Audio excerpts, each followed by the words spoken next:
केशवाचार्य जी। आपके पिता का नाम श्री हरिमोहन मिश्र एवं माता का नाम भगवती देवी था।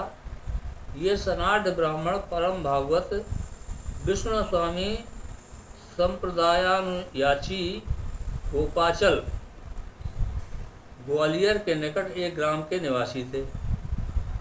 घर में विराजमान श्री ठाकुर जी की सेवा में ऐसे तल्लीन रहते थे कि इन्हें संसारी सुख दुखों का भान ही नहीं होता था। यद्यपि घर रिद्धि सिद्धियों से भरा था, फिर भी दंपत्ति प्रेम धन के धनी थे। सेवारत दंपति को 50-55 वर्ष की आयु व्यतीत करने के पश्चात भगवत प्रेरणा से संतान की अभिलाषा हुई।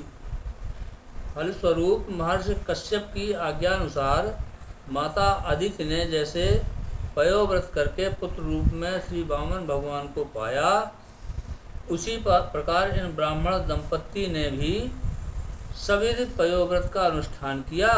व्रत की समाप्ति होने पर स्वप्न में भगवान ने स्वयं पुत्र के रूप में प्रकट होने का संकेत किया।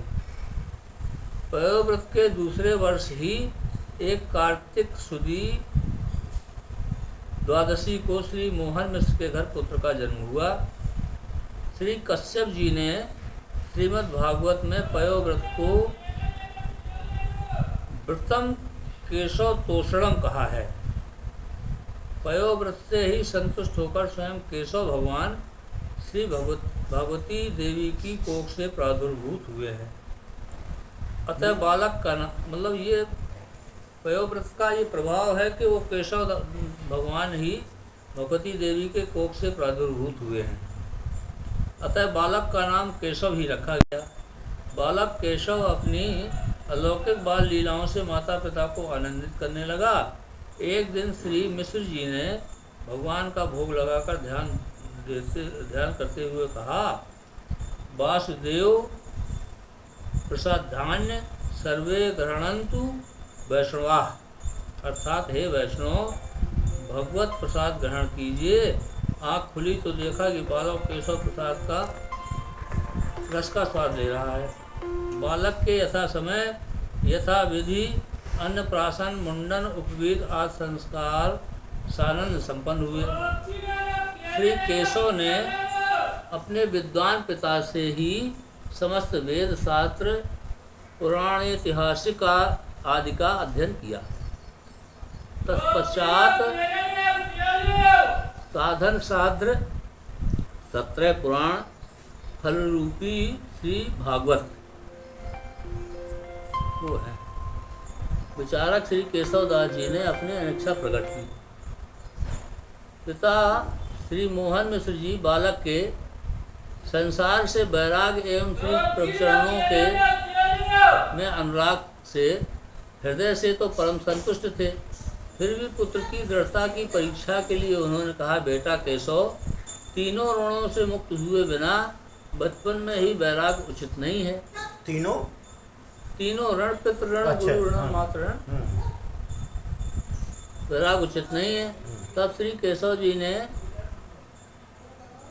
कहा कि कुमारावस्था से ही वैष्णव धर्मों का आचरण करना चाहिए। इस प्रहलाद वाक्य का अभी उसमें दिया संस्कृत में श्लोक है, अर्थात भगवान की शरण में जाने वाला किसी का भी ऋणी नहीं रह जाता।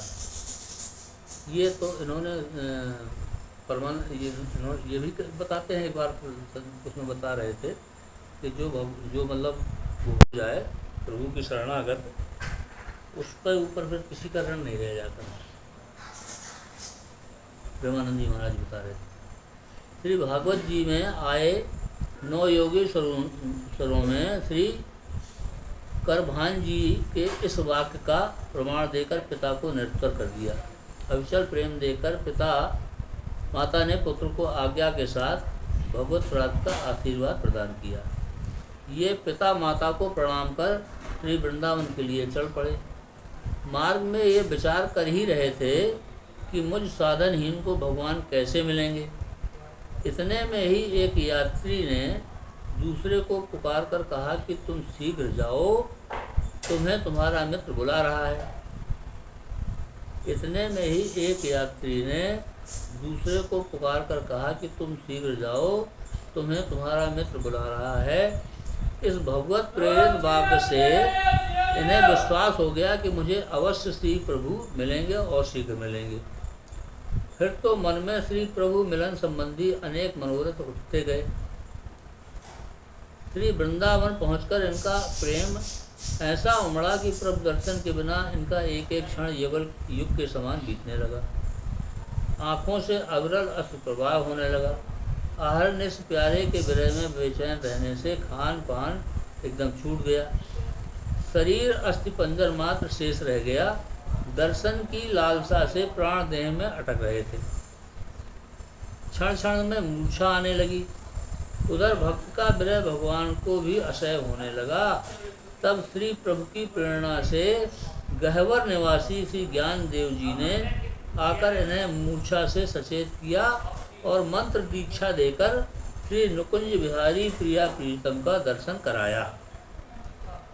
फिर सांप्रदायिक रहस्य एवं परंपरा बताकर श्री गोवर्धन की तलहटी में निवास करके भजन करने की आज्ञा दी तथा श्री हरदेव जी के साथ तुम्हारे भी श्रेयस का विस्तार होगा।